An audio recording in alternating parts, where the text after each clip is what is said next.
तर गोव्याचे व्हिडिओ काय माझे अजून झालेले नाहीत. मध्येच मी ब्रेक घेतला आणि म्हणजे 2-3 दिवस मला घरात फंक्शन वगैरे होतं त्यामुळे जमलं नाही. तर गोव्यावरून आम्ही निघालो गणपतीपुळेला जायला.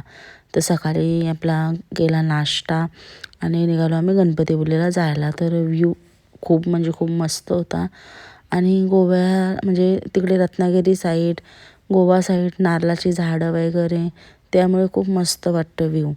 आणि मग त्याच्यानंतर आम्ही मध्ये आणि मग जातानाच आम्हाला मध्ये लागला कुणकेश्वर मंदिर आणि मग तिथे आम्ही गेलो पाया पडायला. ते सुद्धा खूप प्रसिद्ध मंदिर आहे आणि खूप मस्त वाटतं तिथे.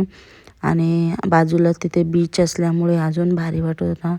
क्लायमेटसुद्धा मस्त होता त्यामुळे तिथे आम्ही थोडा वेळ थांबलो, फोटो वगैरे काढले आणि खूप मस्त मंदिर आहे. नक्की जा जर तुम्ही तिथे गेला तर. आणि त्याच्यानंतर आम्हाला समुद्र वगैरे लागत होते. रस्ते म्हणजे जामच भारी आहेत तिथले रस्ते आणि ते व्ह्यू बघायला खूप म्हणजे खूप भारी वाटतं. आणि मग त्याच्यानंतर आम्ही थांबलो जेवायला. तर जेवणासाठी व्हेजच खाल्ला कारण होता गुरुवार. सगळे नॉनव्हेज खाल्ला आणि आम्ही फक्त 4-5 जण होतो त्याही व्हेज खाल्ला. गुरुवार होता त्यामुळे. आणि मग नंतर जाताना आम्हाला आरेवारे बीच तो सुद्धा फेमस आहे.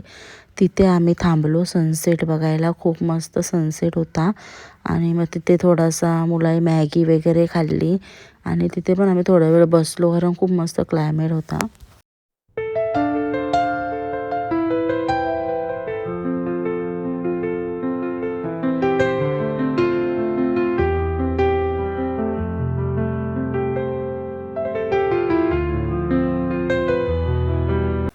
आणि त्याच्यानंतर आम्ही पोचलो गणपतीपुळेला. तर गणपतीपुळेला थोडा आम्हाला लेट झाला त्यामुळे आम्ही रेडी झालो आणि गणपतीपुळेत गेलो.